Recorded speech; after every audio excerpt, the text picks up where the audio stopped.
অবজারভারের আদলে এবার তৃণমূলে জেলাভিত্তিক কোঅর্ডিনেটর নিয়োগ। পার্টির চোখ কান হিসেবে কাজ করবেন কোঅর্ডিনেটররা, এমনটাই তৃণমূল সূত্রে খবর। ৩৫টি সাংগঠনিক জেলায় শতাধিক কোঅর্ডিনেটরের নাম প্রকাশ। ব্যতিক্রম বীরভূম, এই জেলায় দায়িত্ব পালন করবে কোর কমিটি। মুখ্যমন্ত্রীর ভবানীপুর ও পুরমন্ত্রীর কলকাতা বন্দর কেন্দ্রের দায়িত্বে প্রিয়দর্শিনী হাকিম। শুভেন্দু অধিকারীর কেন্দ্র নন্দীগ্রামে কোঅর্ডিনেটর রাজীব বন্দ্যোপাধ্যায়। উত্তর হাবড়া ও অশোকনগর কেন্দ্রের দায়িত্বে জ্যোতিপ্রিয় মল্লিক।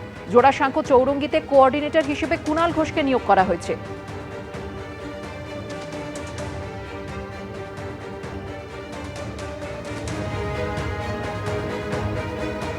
তিন দিনের সফরে কলকাতায় অমিত শাহ। বিমানবন্দরে নেমেই বৈঠক করতে পৌঁছে গেলেন বিজেপির সল্টলেকের পার্টি অফিসে। সূত্রের দাবি, বৈঠকে মতুয়া ইস্যু থেকে এসআইআর নিয়ে আলোচনা হয়েছে। আগামী দুদিন কলকাতায় ঠাসা কর্মসূচি রয়েছে অমিত শাহ। এসআইআর পর্ব শুরু হওয়ার পর প্রথমবার রাজ্যে এলেন কেন্দ্রীয় স্বরাষ্ট্রমন্ত্রী অমিত শাহ। সূত্রের দাবি, দলীয় নেতৃত্বের সঙ্গে বৈঠকে মতুয়া ইস্যু নিয়ে তার বিস্তারিত আলোচনা হয়েছে। মঙ্গলবারের সাংবাদিক বৈঠকে শান্তনু ঠাকুরকে থাকতে বলেছেন অমিত শাহ। এর পাশাপাশি এদিনের বৈঠকে আলোচনা হয়েছে এসআইআর নিয়েও। এসআইআর চলাকালীন রাজ্য নেতৃত্বকে সজাগ ও সতর্ক থাকতে বলেছেন অমিত শাহ। আর পশ্চিমবঙ্গে পা রাখার কয়েক ঘন্টা আগে পড়শি রাজ্য অসমে দাঁড়িয়ে ইঙ্গিতপূর্ণভাবে অনুপ্রবেশ নিয়ে বার্তা দিয়েছেন অমিত শাহ। भारतीय जनता पार्टी का संकल्प है न केवल आसाम, पूरे देश से चुन चुन कर हम घुसपैठिए को निकालने का काम करेंगे, चुन चुन कर। অনুপ্রবেশকারী ঠেকানোর দায়িত্ব কার? বর্ডার কার হাতে? স্বরাষ্ট্র মন্ত্রকের। এখানে যারা ঢুকবেন তারা নাগরিক হবেন কি হবে না, অর্থাৎ নাগরিকত্ব পাবেন কি পাবেন না, তার দায়িত্ব কার? স্বরাষ্ট্র মন্ত্রকের। স্বরাষ্ট্র মন্ত্রকের মাথায় কে বসে আছেন? অমিত শাহ। আমরা বলেছি নিঃশর্ত নাগরিকত্ব চাই, আপনারা নাগরিকত্ব দিতে ব্যর্থ হয়েছেন, সেটাও আপনার দপ্তরে। সুতরাং আপনার দপ্তরের ব্যর্থতা সবসময় রাজনীতি করে অন্যের উপর দিয়ে চাপানো এবং সেখানে ভোট বাক্সে তার ফল তোলা, এইটা এবার বন্ধ হওয়া উচিত বলে আমি মনে করি। সোমবার সন্ধ্যে 7:30 নাগাদ কলকাতা বিমানবন্দরে এসে পৌঁছন অমিত শাহ। সেখান থেকে আসেন সল্টলেক বিজেপি পার্টি অফিসে। অমিত শাহের গাড়িতে ছিলেন বিজেপি রাজ্য সভাপতি শ্রমিক ভট্টাচার্য ও শুভেন্দু অধিকারী। সল্টলেক বিজেপি পার্টি অফিসে রাজ্য এবং কেন্দ্রীয় নেতৃত্বের সঙ্গে বৈঠকে বসেন তিনি। এই বৈঠকে ছিলেন বিজেপি রাজ্য সভাপতি শ্রমিক ভট্টাচার্য, বিরোধী দলনেতা শুভেন্দু অধিকারী, পশ্চিমবঙ্গের বিধানসভা ভোটের দায়িত্বপ্রাপ্ত বিজেপি নেতা ভূপেন্দ্র যাদব, পশ্চিমবঙ্গের দায়িত্বপ্রাপ্ত বিজেপির কেন্দ্রীয় পর্যবেক্ষক সুনীল বানসাল, যুগ্ম সাধারণ সম্পাদক সতীশ ধন, বিজেপির আইটি সেলের প্রধান অমিত মালব্য, রাজ্যের 5 জন সাধারণ সম্পাদক সহ 26 জন। সূত্রের খবর অনুযায়ী বৈঠকের প্রথম 1 ঘন্টা বিধানসভা ভোটের প্রচারের বিষয়বস্তু নিয়ে আলোচনা হয়।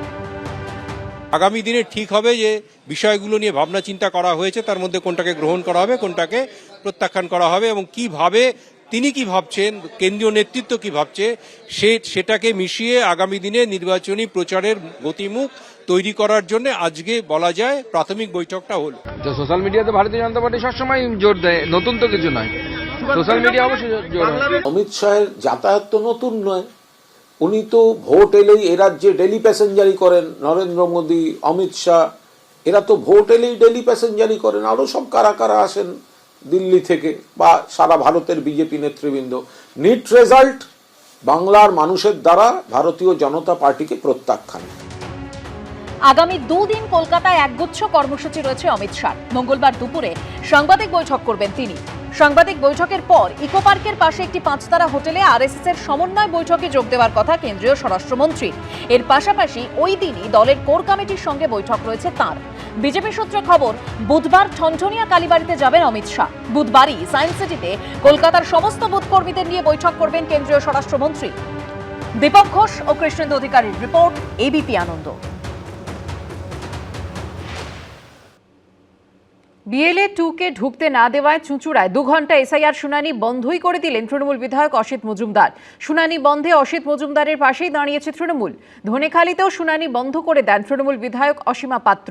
সিইও দফতরের তরফে শুনানি কেন্দ্রে নিরাপত্তা নিশ্চিত করতে রাজ্য পুলিশের ডিজি ও পুলিশ কমিশনারদের নির্দেশ দেওয়া হয়েছে বলে সূত্রের খবর। একই সঙ্গে স্পষ্ট জানিয়ে দেওয়া হয়েছে, শুনানি কেন্দ্রে বিএলও, ইআরও, এইআরও ছাড়া কেউ থাকবেন না। তাহলে বিএলও 2তে যখন ঢুকতে দিচ্ছে না, হিয়ারিং বন্ধ করে রেখেছি, পুরো 3টে বিধানসভার হিয়ারিং বন্ধ করে দিয়েছি। রবিবার এসআইআর ইস্যুতে বিএলএ 2দের নিয়ে ভার্চুয়াল বৈঠকে অভিষেক বন্দ্যোপাধ্যায় বিএলএ 2দের শুনানি পর্বে উপস্থিত থাকার নির্দেশ দিয়েছিলেন বলে সূত্রের খবর। তারপর 24 ঘন্টাও কাটল না, বিএলএ 2-কে ঢুকতে না দেওয়ায় চুঁচুড়ায় 2 ঘন্টা এসআইআর শুনানি বন্ধই করে দিলেন তৃণমূল বিধায়ক অসিত মজুমদার। যে বিএলও টুরা থাকতে দেবে না, সেটা লিখিত দিচ্ছে না। সে দিচ্ছে না বলে হিয়ারিং বন্ধ করে দিয়েছি। আমি বিডিওকে বলেছি, এসডিওকে বলেছি, বিএলও টুরা থাকবে, আর বিএলও টুরা থাকতে পারবে না, তুমি লিখিত দাও, আমরা চলে যাব। সোমবার সকালে চুঁচুড়া মগরা পঞ্চায়েত সমিতির প্রশাসনিক ভবনে যান তৃণমূল বিধায়ক অসিত মজুমদার। সেখানে তখন চুঁচুড়া, সপ্তগ্রাম ও বলাগড় বিধানসভা কেন্দ্রের শুনানি চলছিল। বিএলএ 2-কে শুনানিতে থাকতে দিতে হবে, এই দাবি তোলেন তৃণমূল বিধায়ক অসিত মজুমদার। খবর পেয়ে আসেন বিডিও ও পুলিশ, খবর যায় নির্বাচন কমিশনে। মুখ্য নির্বাচনী আধিকারিক জেলা নির্বাচনী আধিকারিককে নির্দেশ দেন দ্রুত শুনানি শুরু করতে। 2 ঘন্টা পর ফের শুনানি শুরু হলেও ফের তা বন্ধ করে দেওয়ার হুঁশিয়ারি দেন চুঁচুড়ার তৃণমূল বিধায়ক। আমরা বলেছি বিএলও টুরা থাকবে না, আমাদের লিখিত দিন। তারা লিখিতও দিচ্ছে না।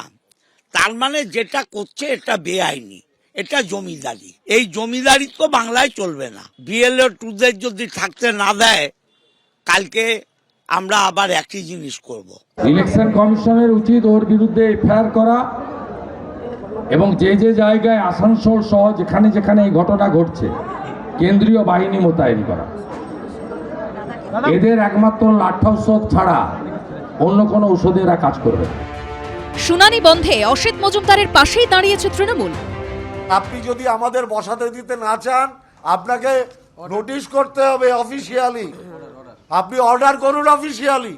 দরকারে সেই অর্ডারকে চ্যালেঞ্জ করতে আমরা কোর্টে যাব, কিন্তু আপনি অর্ডার করবেন না আর আমার বিএলও 2-কে অ্যালাউ করবেন না, দুটো হবে না। অসিত মজুমদার যে হিয়ারিং বন্ধ করে দিলেন, সেটা কি আপনারা মনে করছেন যে সেটা ঠিক হয়েছে? 100 বার গণতান্ত্রিক অধিকার রক্ষার জন্য অসিত মজুমদার গেছিল।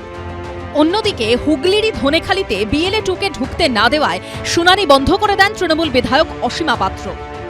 যেখানে বিএলএ 2 অ্যালাউ করেছে সেখানে কাজ চলছে, যেখানে বিএলএ 2 অ্যালাউ করেনি সেখানে কাজ বন্ধ। সেখানে কাজ বন্ধ। তার কারণ হচ্ছে, আমাদের প্রথম প্রশ্ন, যখন বিএলও বাড়ি বাড়ি যায় তখন বিএলএ 2-কে অ্যালাউ করেছিল বাড়ি বাড়ি যাওয়ার জন্য, তাহলে কেন আজকে হিয়ারিং এ সে বিএলও 2 থাকবে না? এইভাবে যখন দিকে দিকে শুনানি বন্ধ করে দেওয়া হচ্ছে, তখন সিইও দপ্তরের তরফে শুনানি কেন্দ্রের নিরাপত্তা নিশ্চিত করতে রাজ্য পুলিশের ডিজি ও পুলিশ কমিশনারদের নির্দেশ দেওয়া হয়েছে বলে সূত্রের খবর। একই সঙ্গে স্পষ্ট জানিয়ে দেওয়া হয়েছে, শুনানি কেন্দ্রে বিএলও, ইআরও, এইআরও ছাড়া কেউ থাকবেন না। বিএলএরা শুনানি কেন্দ্রে ঢুকবেন না। এই সংক্রান্ত বিজ্ঞপ্তির জন্য জাতীয় নির্বাচন কমিশনকে জানিয়েছে সিইও দপ্তর। অর্ণব মুখোপাধ্যায়, সৌরভ বন্দ্যোপাধ্যায় ও সোমনাথ মিত্রর রিপোর্ট, এবিপি আনন্দ। এবিপি আনন্দ, এগিয়ে থাকে, এগিয়ে রাখে।